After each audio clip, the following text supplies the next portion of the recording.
frumos va fi în cerul când durerea se va termina și vom sta cu tine la masă, veșnic ne vom bucura.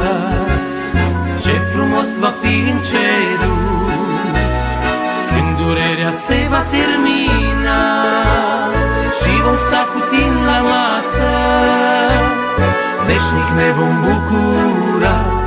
Dar până atunci bucurați-vă și înnecați